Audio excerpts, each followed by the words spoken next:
asalaamaaleykum wa rahmatullahi taala wa barakaatu mbokki ñi seetaan ci télévision Mourabitoun jërë leen jëf ci ànd bi ak teewlu bi ak seen émission jotaayu Mourabitoun tey ñu ñëwaat ci numéro bu bees ñu dalal ci ki nga xamante nag mooy jiitub mouvement pour l'égalité la justice et la démocratie ñu gën ko xamee ci mouvement MEJD.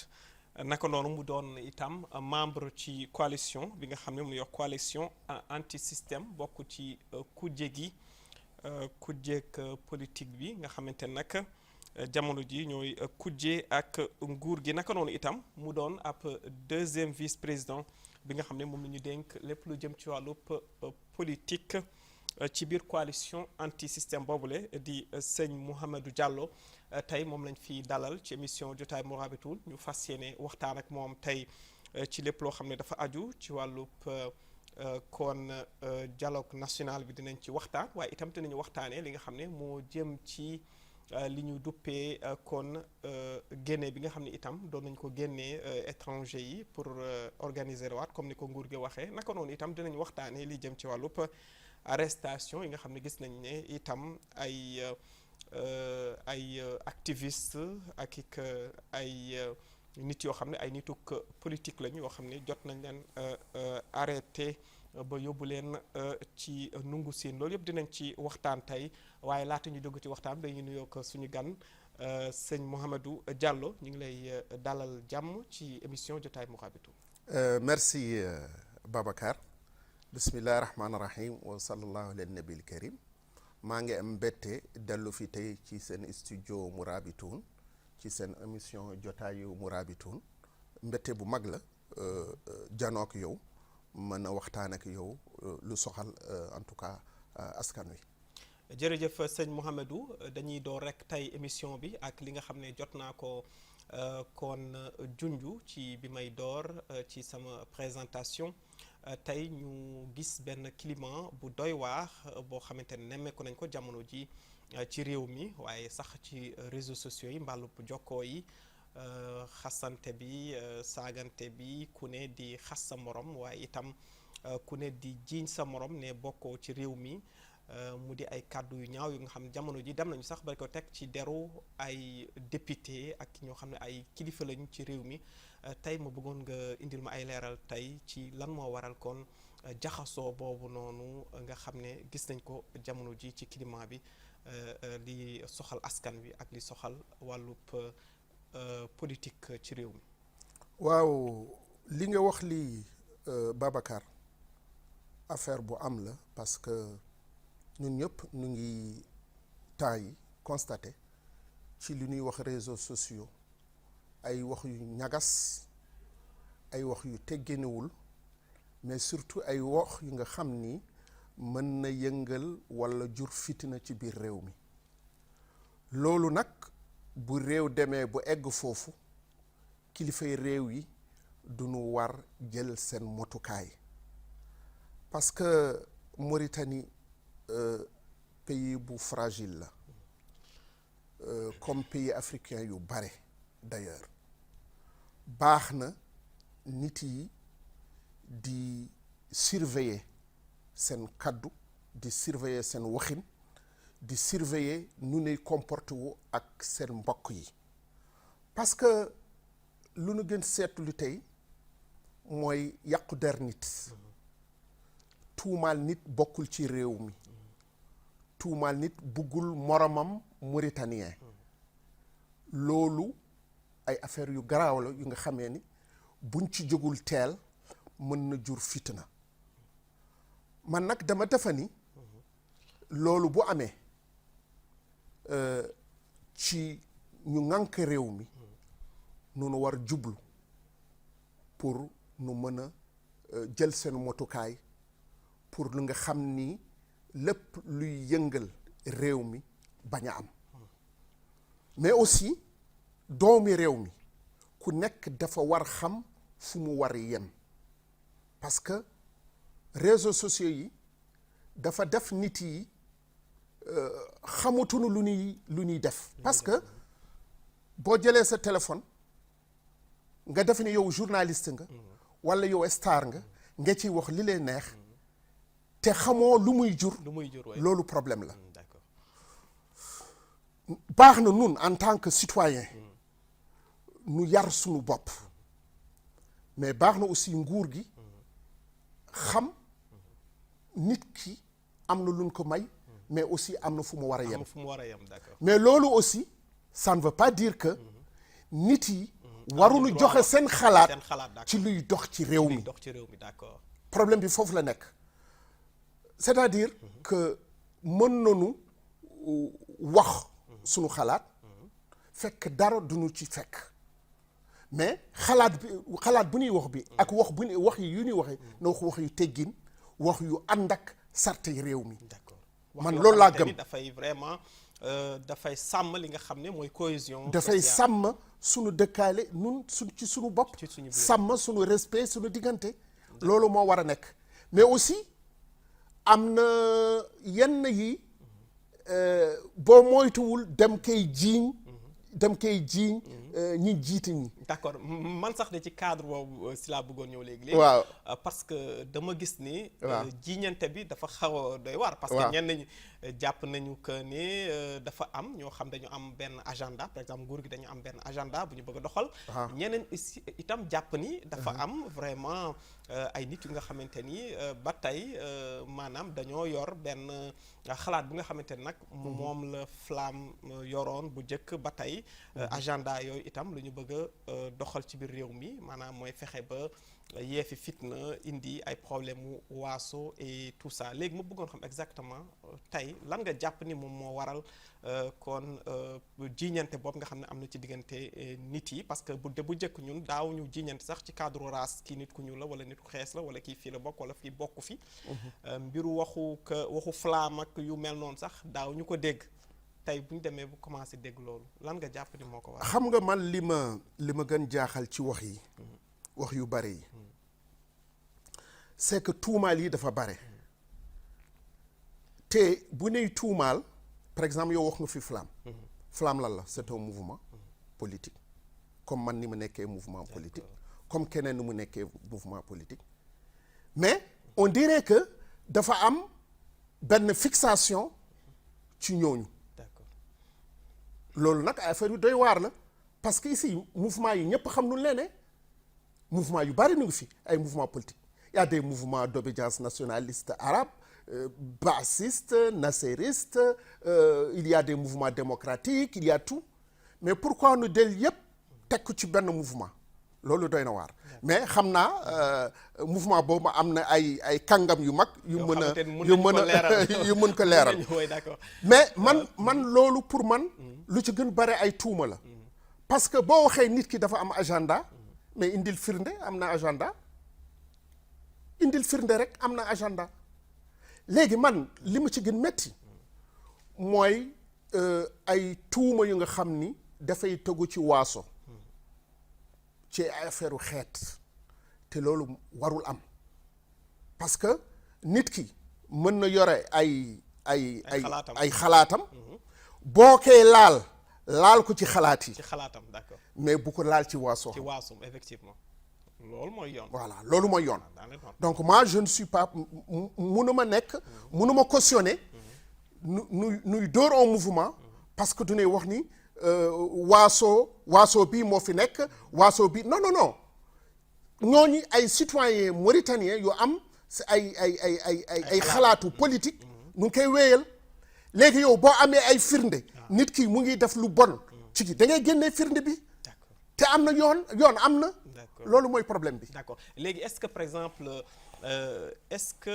par exemple arrestation yu mujj yi nga xamante ne moom la ñu def par exemple ñu gis ne ñu bëri si ñoom ci mouvement IRA lañ nekk te nguur gi jàpp ni tey Flamme ak IRA dañoo fusionné ci seen jàpp ci seen xalaat ñoom dañu jàpp ni tey Flamme ak IRA dañoo fusionné donc tey IRA dafay doxal les mêmes d'abord dinaa la leeral dala man je te dis que dans la coalition je suis le deuxième vice-président chargé de l'aile politique d'accord donc man xam naa mouvement yu nekk ak parti politique yu nekk ci biir coalition anti-système Flamme nekku ci ah bon non il y a les FPC dirigé par Samba Thiam. Samba Thiam n'est pas flamme, il est FPC. est-ce que moom aussi kan ba tey boole wu ko ci attends nit ki nag bu bëggee mu tuumaal mais man dem lay wax lu am. FPC ak flamme c'est deux mouvements différents même s'il est issu du mouvement flamme. Flamme originelle. waaw léegi il y a le parti RAC, il y a le parti Parrain VE, il y a le MEJ, mon mouvement, il y a le parti Décalem, il y a d'autres partis plus la société civile. ok léegi yeneen tuumaal yi pour man ay tuumaal la pour yàq deru coalition parce que coalition dafa def jaloore.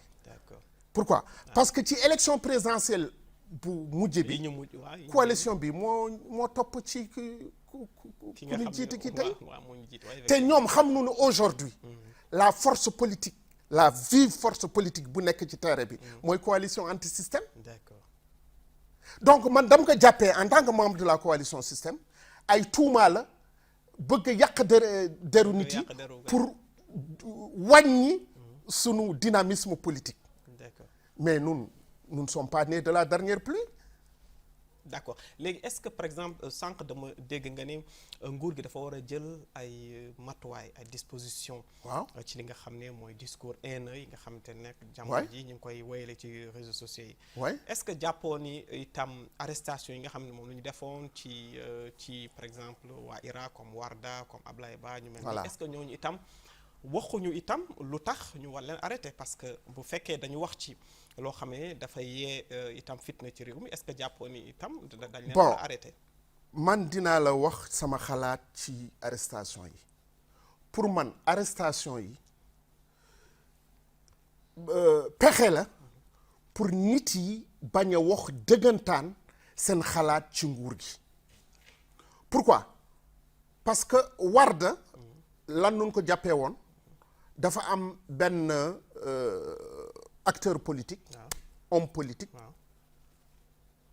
bu taxaw ŋàññi leaderam d'accord kooku bu mu ŋàññee leaderam wax ci moom sotti ci moom ay lu amul ci moom mu ŋàññi ko d'accord loolu moo tax nu kii ñu arrêté ko ñeneen ñi ñu ci gën bare ci waxin bi peut-être am na lu nu wax fekk nun ko waxee xamul am na ñu muy laal mais l'intention du woon loolu l'intention c'est de critiquer le dirigeant de par sa position. D'accord.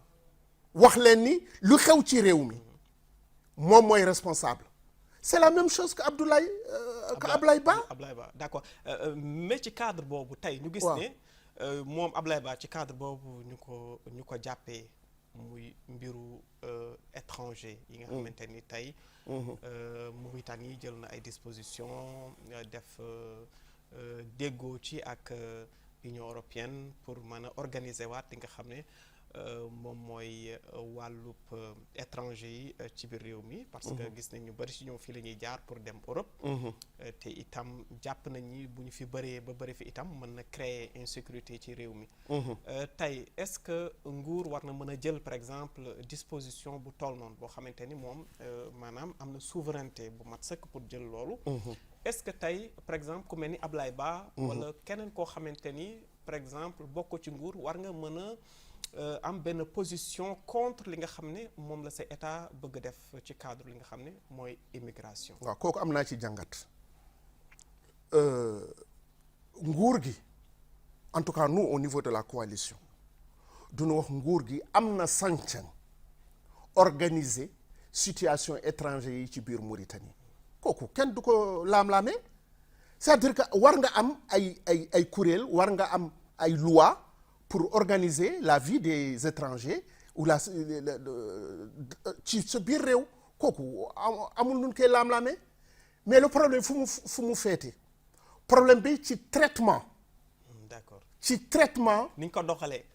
voilà situation bi foofu nu ñuy ŋaññi nguur gi parce que nun xam noonu ni am na ay étrangers yu bari yu ñu fi génnee ni ñu leen génnee ànd na ay tooñaange. ça veut dire comme lan par exemple comme ni ñu leen génnee. forcer leen ci seen biir kër. fekk leen ci seen biir kër. nangu seen alal toroxal leen.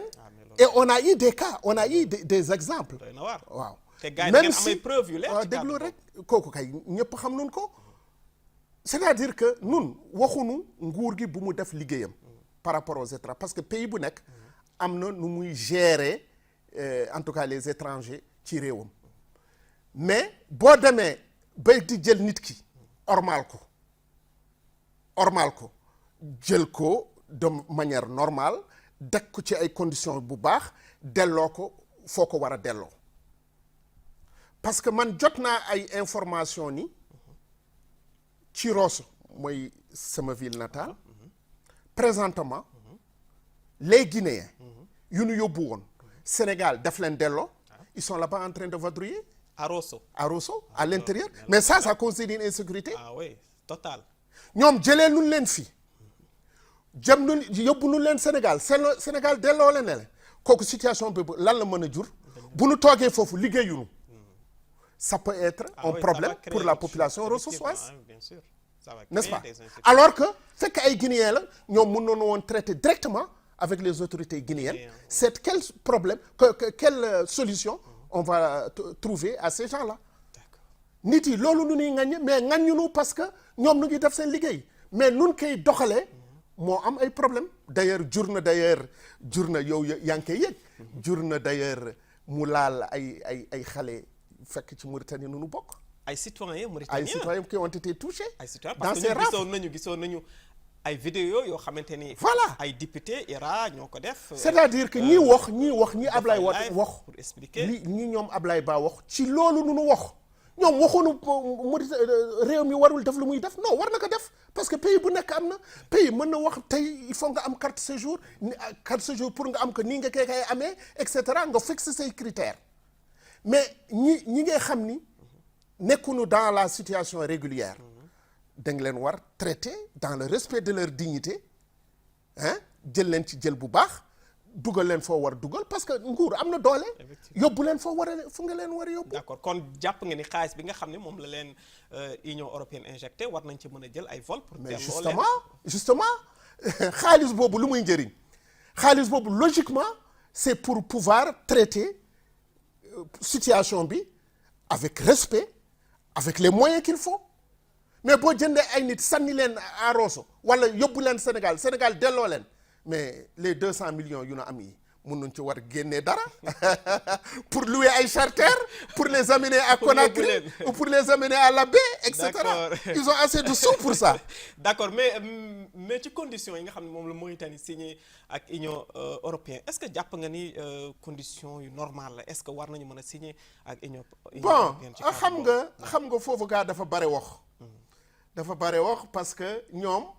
li ci nun jàngat buñ ci am bi ñoom ils disent le contraire nun jàngat buñ ci am c'est que Europe dafa bëgg a def Mauritanie le gendarme. Mais ñoom nanguñ loolu ils sont pas des gendarmes loolu en tout cas pour le moment loolu moo am. non loolu moom en fait ministre bi il a déjà loolu mën a wax il a déjà clarifié ça mais nun duñ ko jëlee noonu. ñoom ils sont là pour organiser. duñ ko jëlee ñoom ils veulent être les gendarmes de l'Europe. Pourquoi? Parce que effectivement Mauritanie pays de transition la parce que ñu bari ñu fi nekk nii nekkuñu fii de parce que duñu bëgg Mauritanie loolu xam nañu ko duñ fi nekk parce que mais aussi nan nuñ fi duggee c'est la responsabilité de l'État aussi absolument moom nit ki nan lay jógee nu mu tuddee nan lay jógee Adel Bëgru ba fi fekk Mali côté Mauritanie Mali boobu la jaar fekk nekkul en situation régulière mu bàyyi ko nu dugg. Mais donc il y a une part de responsabilité de l'État. Il y a une faille quelque part.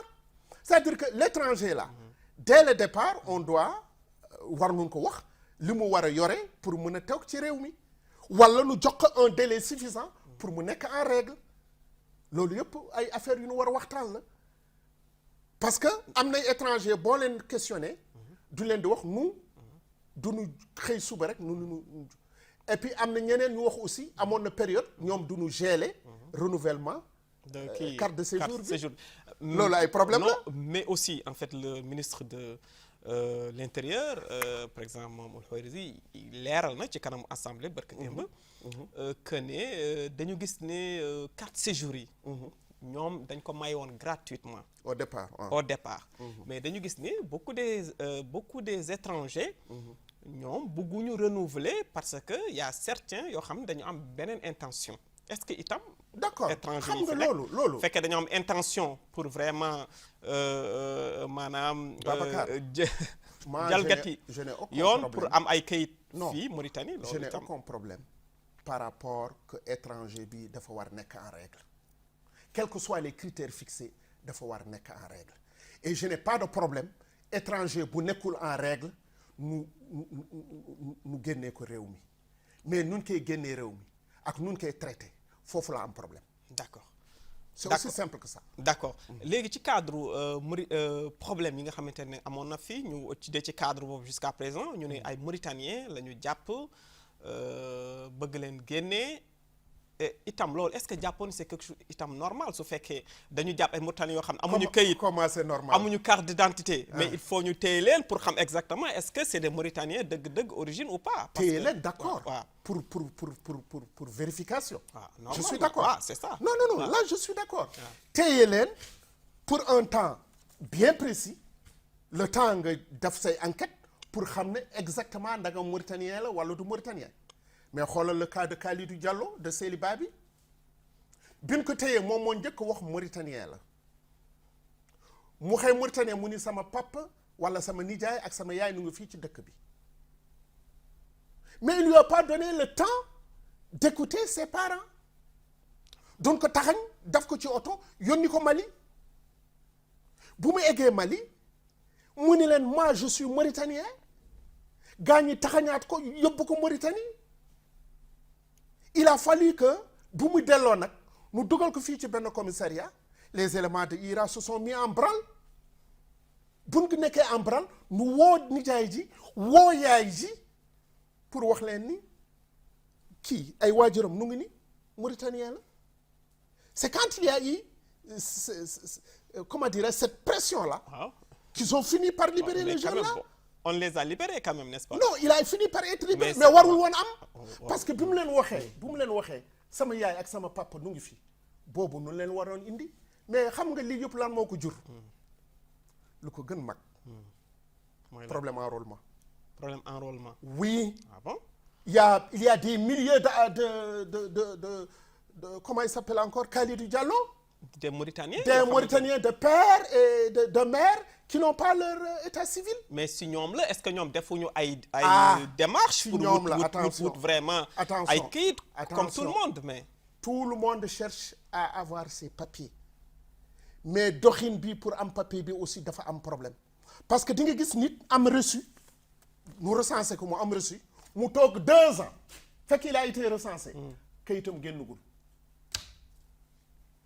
donc tant que ce problème d'enrôlement n'a pas été réglé dans les règles de l'art on sera toujours confronté à cette situation-là. D'accord léegi de ci cadre boobu problème enrôlement est-ce que jàpp leen problème enrôlement boobu yéen ñi nga xam ne da ngeen ko bëgg régler parce que dégg naa seen leader barki démb Biramda Abeid muy wax mu ne yaa xawma joxe benn chiffre ci ay doomaanu réew mi yoo xam ne amuñu ay kayit tey su fekkee moom jàpp ni loolu yëpp ci nit amuñu ay kayit non moom chiffre bu mu joxe bi c'est très simple moom dafa wax ni il y a 450 000 Mauritaniens qui sont recensés mais qui n'arrivent pas à rentrer en possession de leur état civil. D'accord léegi yéen te ci cadre boobu tey ñu ubbi leen li nga xam moom la ñuy wax concertation nationale.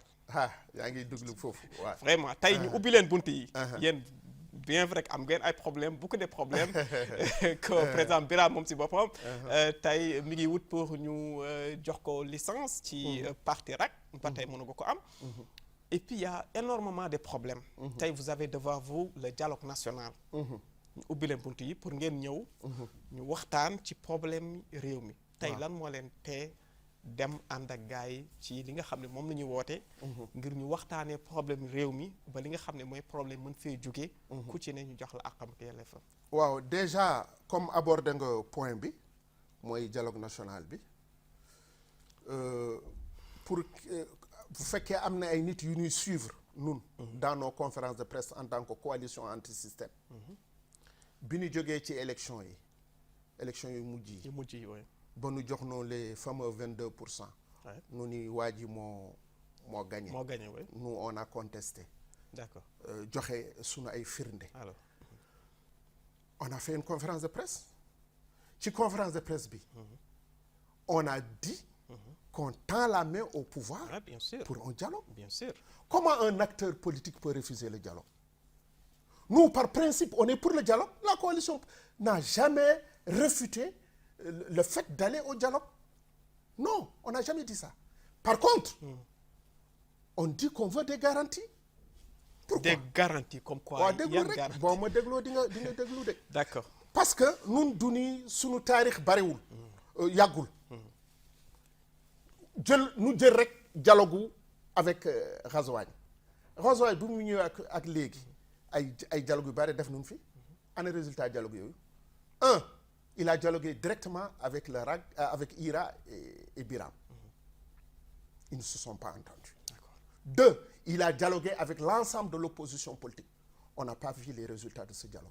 D'accord. Le dernier dialogue qu'ils ont fait, c'est le dialogue qu'on appelle le pacte républicain. Pacte républicain, oui. Avec ñële. Mawlud, RFD Mawlud et RFD ak moom. oui, bien Ana sûr. résultat yi. Ça a été jeté dans les tiroirs. waxuma nag dialogue yu njëkk yi de. yow da nga ko bàyyi. yow da nga ko bàyyi. je parle des plus récents. Ah, d'accord. waaw yow boo gisee loolu. Ah. Et ensuite bu mu jëlee nguur gi. Quand on lui a tendu la main. Quand on lui a dit que nous sommes pour un principe de dialogue. Pour qu'on règle les problèmes saillants du pays. Ouais. Problème ou élection, problème ou CENI, problème ou enrôlement, problème ou yu mel noonu. Mais moom le président de la République. Il a toujours dit que Mauritanie amul crise, Mauritanie amul problème et que Mauritanie soxlawul dialogue déglu ma rek. D'accord. Il a toujours dit que Mauritanie soxlawul dialogue. dégg nañ loolu waay il a dit ça bien sûr wax na ko. Tout récemment la commencé wax Mauritanie mu ngi naaj nit yi ñu ñëw dialogue. Ah ouais. Tant mieux. D'accord. Il faut même si on se réveille tard on s'est réveillé c'est déjà bien. Mais problème bi li mu la wax. mooy sunu histoire. bu yàggul. wane ne dialogue yu ñuy dem yi amul benn résultat. kooku ay affaires yu ñu tiital ñu. du deux. Jusqu'à présent. moom. il n'a pas fait un discours solennel. pour s'engager dans ce dialogue moom. D'accord. Il a nommé certes un coordinateur. bien sûr, coordinateur. Mais solennellement il n'a pas pris la parole pour tendre la main à toute la classe politique wax leen kaay leen nu dialogué ak ci lan nu nuy dialogué nu waxtaanee foofu nag nu impliqué nu du début à la fin. À la fin d'accord. loolu mooy problème bi. D'accord léegi yéen. waaw te si cadre boobu. xam naa ne waxtu bi li ci des bëreetul. amul problème mais dañuy gaawantu taf taf. wallaahi. ci cadre boobu yéen yan garantie ngeen soxla tey vous avez un coordinateur comme Moussa Fall. waaw koo xamante ni yaakaar naa xam nañ ko ci kiiwu géew gi. waay politique bi. waay. tey lan ngeen bëgg comme garantie. Non par mais exemple tu sais le coordinateur ça ne suffit pas. Ici le seul qui est investi de la légalité c'est le président de la République. Nous on ne veut pas qu'il vienne diriger le dialogue. Mais il veut qu'il prenne une parole qu'il fasse un discours solennel. d'accord loolu daal su ko defee yéen. non déglu rek qu'il fasse un discours solennel. Et ensuite kuy dem dialogue doo fitnaal sa askan. Comment se fait-il que yow yaa ngi woote dialogue yaa ngi jàpp ay nit yaa ngi tëj ay nit et en même temps yaa ngi bañal parti yi nu am seen récépissé et pire que ça nga génnee benn loi bu bees bu nga xam ni pour am parti ça sera la bannière et la croix. Est-ce que climat boobu climat propice la au dialogue c'est-à-dire fii yaa ngi wax dialogue mais dans les actes yaa ngi def yu nga xam ni li ngay def li méngoowul ak dialogue bu ñu jëm bi kooku nous ça nous pose d'accord problème. mais est-ce que jàpp leen ni su ngeen demee ci dialogue bi loolu yëpp. Non nous balaa ñuy dem dialogue il faut d'abord qu'ils prennent des mesures d'apaisement. apaisement. waaw les mesures d'apaisement mooy ku nu warul jàpp bu ñu ko jàpp. bu ñu jàpp nit ci xalaatam. La liberté d'expression est consacrée par la Constitution.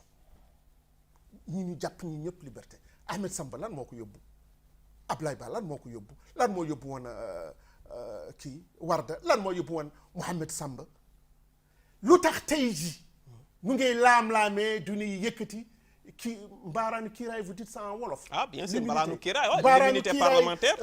Mariam Samba Dieng ak Achour. mais loolu jusqu'à présent mais ils en parlent. Ils n'ont pas fait ça ba léegi. Mais attention, le ministre de la Justice a bien dit qu'il a écrit une lettre. Mais il et peut que dire c'est ça, arrivé dans le bureau du président de l'Assemblée. Mais est-ce qu'ils ont Est-ce que ça, c'est des approuvé mesures ça? d'apaisement? Mais ils n'ont pas approuvé ça. Nous, on veut bien aller au dialogue, mais un dialogue où il y a des garanties, un dialogue où on assainit d'abord le climat. Et puis pourquoi on ne donne pas aux partis, le FPC, le RAG, DECALEM, ça c'est des partis qui ont déposé il y a 10 ans. D'accord. D'accord.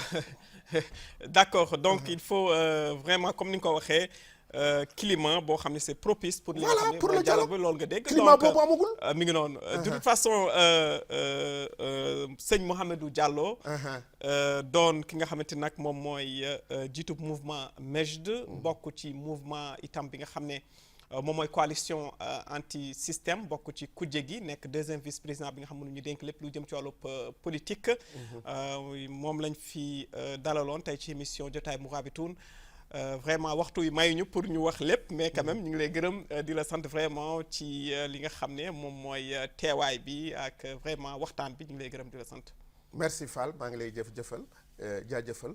C'est vrai que le temps ne nous a pas permis de bien nous exprimer sur beaucoup de sujets importants, ay sujets de l'heure, mais ce n'est que partie remise incha allah. yeneen jotaay dinañ ci delloo incha allah. incha allah merci beaucoup kon mbokkee xarit yi fi li yam ak yéen tey ci émission jotaay Mourabitoun ñu leen di gërëm ak di leen sant ci ànd bi ak teewlu bi di gërëm itam ñi nga xam ñoo nekkoon ci réalisation bi di gërëm Habib.